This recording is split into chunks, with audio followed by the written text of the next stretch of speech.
Assalamualaikum warahmatullahi wabarakatuh. Perkenalkan, nama saya Aulia Nurbaiti dengan NIM 43040220173. Di sini saya akan menjelaskan mengenai perkembangan fisik, kognitif, dan psikososial pada masa dewasa awal.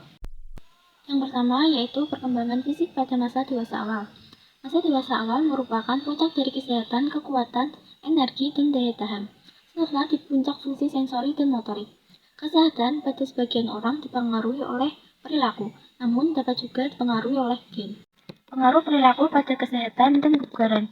Orang-orang dapat meraih kesehatan dengan melakukan beberapa aktivitas dan menahan diri dari orang lain. Banyak gangguan muskuloskeletal berhubungan dengan pekerjaan dan dapat dicegah. Cedera tulang belakang biasanya diakibatkan oleh pengerahan tenaga yang berlebihan untuk mengangkat, mendorong, menarik, atau membawa objek. Nutrisi dan kolesterol. Kebiasaan makan berperan penting dalam penyakit jantung dan tidak dibatasi oleh usia. Orang-orang yang mengkonsumsi berbagai macam buah dan sayur, terutama yang kaya akan karotenoid, bisa menurunkan peluang mereka terkena penyakit jantung dan stroke. Mengkonsumsi lemak meningkatkan risiko kardiovaskular, terutama level kolesterol. Obesitas pada orang dewasa biasanya diukur dengan jumlah berat badan, persentase lemak tubuh. Pria dengan lemak tubuh lebih dari 25% dan wanita lebih dari 30% dapat dikatakan terkena obesitas. Para pakar mengatakan peningkatan memakan cemilan, makanan cepat saji, makanan berlemak tinggi, teknologi yang semakin maju yang mengakibatkan kita jarang untuk mengeluarkan tenaga. Orang-orang yang menderita kegemukan memiliki 30-50% lebih banyak terkena penyakit kronis. Selanjutnya yaitu aktivitas fisik. Tidak aktifan merupakan masalah kesehatan global. Gaya hidup yang terlalu banyak duduk merupakan salah satu dari 10 penyebab kematian dan kecacatan. Melibatkan aktivitas fisik yang lebih banyak ke dalam kehidupan sehari-hari.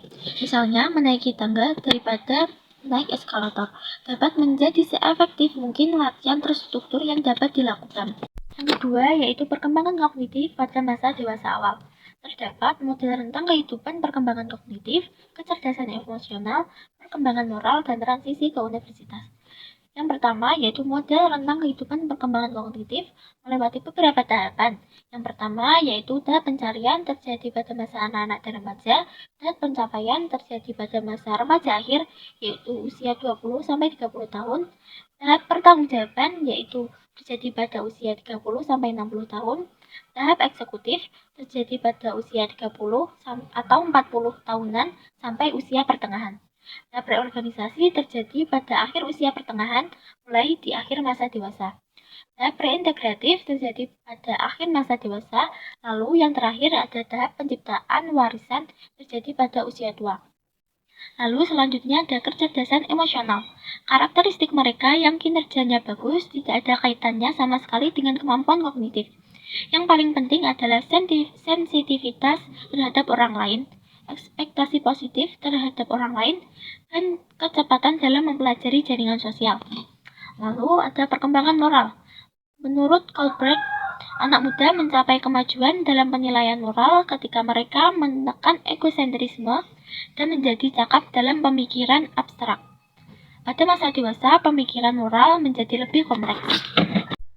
Dua pengalaman yang mengacu perkembangan moral pada masa dewasa awal adalah menghadapi nilai yang bertentangan dengan nilai yang sudah dianut di rumah dan pengalaman dalam bertanggung jawab terhadap kesejahteraan orang lain. Transisi ke universitas. Perguruan tinggi dapat menjadi masa penemuan intelektual dan pertumbuhan kepribadian. Mahasiswa berubah saat merespon terhadap kurikulum yang menawarkan wawasan dan cara berpikir baru terhadap mahasiswa lain yang berbeda dalam soal pandangan dan nilai. Terhadap kultur mahasiswa berbeda dengan kultur pada umumnya yang memberikan model baru. Ketiga yaitu perkembangan psikososial pada masa dewasa awal. Terdapat model tahapan normatif. Jika seorang dewasa awal tidak dapat membuat komitmen personal yang dalam terhadap orang lain, maka akan terisolasi dan terpaku pada kegiatan dan pikirannya sendiri. Penetapan tahap ini menghasilkan kebijaksanaan cinta, kesetiaan, mutual antara pasangan yang telah dipilih untuk berbagai kehidupan mereka, memiliki anak, dan membantu anak-anak tersebut mencapai perkembangan mereka yang sehat. Goodfellow melihat pada tipikal pada usia 20, banyak dari para pria masih didominasi oleh orang tua mereka. Sepanjang usia 20 tahunan, dan terkadang pada usia 30 tahunan. Mereka mencapai otonomi, menikah dan memiliki anak, serta memperdalam pertemanan, dan di antara usia 30 dan 40 tahunan, para pria masuk dalam tahap konsolidasi karir. Alin mengidentifikasi 4 pola karakteristik atau mekanisme adaptif, yaitu yang pertama, matur atau matang, seperti menggunakan humor atau membantu orang lain. 2. Imatur atau belum dewasa, seperti mengembangkan sakit tanpa ada penyakit fisik. Ketiga, psikotik, penyimpanan atau penyangkalan terhadap realitas. Yang keempat, ada neurotik, yaitu menahan kekhawatiran atau mengembangkan ketakutan yang tidak rasional. Saat dewasa awal, usia 17-33 tahun, seorang pria mengembangkan struktur kehidupan transisional pertamanya. Pada usia 30-an, seorang pria mengevaluasi struktur kehidupan awalnya dan berusaha meningkatkannya. Kehidupan pada fase puncak masa dewasa awal, dia akan menjadi mapan.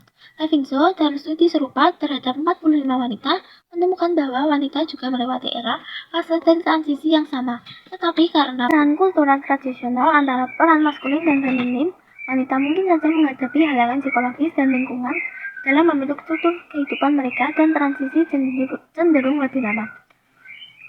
Juga terdapat model training of event. Model ini berpendapat bahwa rangkaian perkembangan tersebut tergantung kapan peristiwa tersebut terjadi dalam kehidupan seseorang.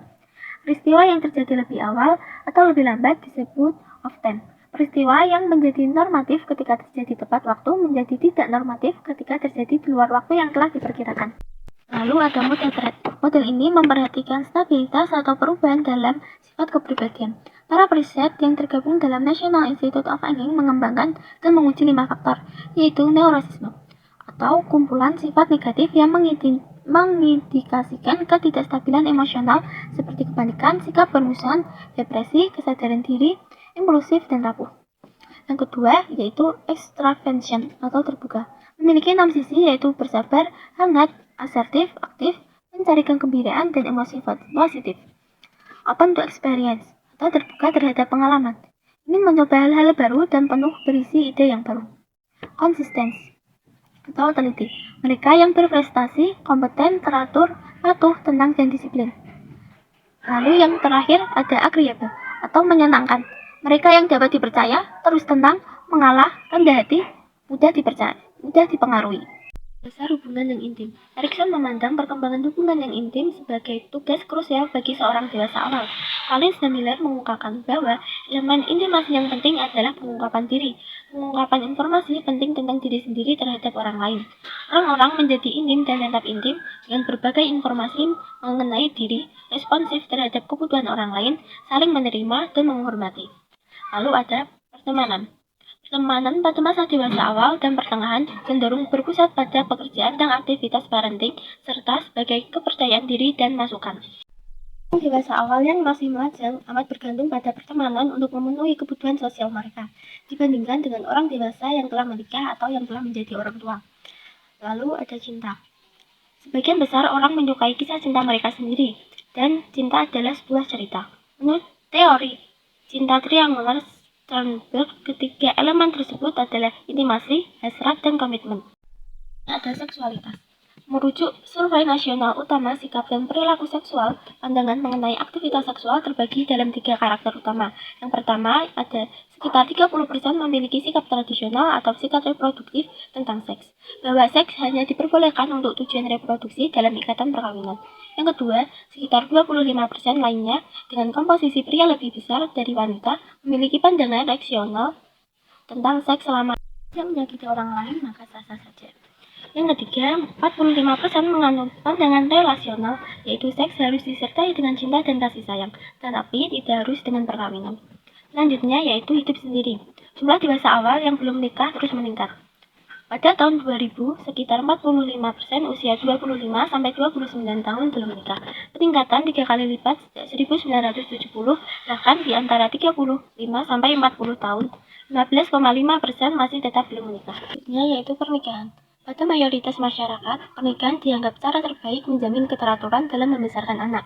Idealnya, pernikahan menawarkan intimasi, komitmen, persahabatan, kasih sayang, pemuasan seksual, pendampingan, dan peluang bagi pertumbuhan emosional. serta sumber identitas dan kepercayaan diri yang baru. Usia menikah masih bervariasi antar kultur. Di bagian barat Eropa, orang-orang cenderung menikah di bawah 20 tahun. Akan tetapi, di negara industrial terhadap tren penundaan pernikahan ketika para dewasa awal mengejar gelar dan target karir atau untuk mengeksplorasi pertemanan. Jadi orang tua. Bayi dari ibu yang lebih tua mungkin mendapatkan ketenangan yang lebih besar dari ibunya. Ketika 105 ibu baru berusia 18-36 tahun diwawancarai dan diobservasi bersama bayi mereka, maka ibu yang berusia lebih tua dilaporkan memiliki kepuasan yang lebih tinggi ketika mengasuh dan menghabiskan lebih banyak waktu untuk hal tersebut. Mereka lebih sayang dan sensitif terhadap bayi mereka dan lebih efektif dalam mendorong perilaku yang positif. Dengan kedua orang tua yang bekerja merupakan hal yang penting untuk mengenali diversitas keluarga dalam mempelajari pasangan yang sama-sama bekerja. Pernikahan dengan pasangan yang sama-sama bekerja menghadirkan peluang sekaligus tantangan. Sisi positifnya, memasukkan kedua meningkatkan beberapa keluarga dari status keluarga miskin menjadi keluarga berpenghasilan menengah. Di sisi lain, pasangan yang bekerja menghadapi tuntutan ekstra dalam waktu dan energi, konflik antar pekerjaan dan keluarga. Ada perceraian. Peningkatan dalam perceraian telah diiringi dengan diluruskannya undang-undang perceraian yang lebih liberal, yang mengeliminasi keharusan mencari kesalahan pasangan. Undang-undang ini merupakan respon terhadap perkembangan sosial yang menunjukkan angka perceraian yang makin besar. Seorang wanita yang independen secara keuangan cenderung lebih kecil untuk tetap berada dalam perkawinan yang buruk, dan wanita pada saat ini kecenderungan lebih besar untuk memulai perceraian. Sekian yang dapat saya sampaikan, kurang lebihnya mohon maaf. Wassalamualaikum warahmatullahi wabarakatuh.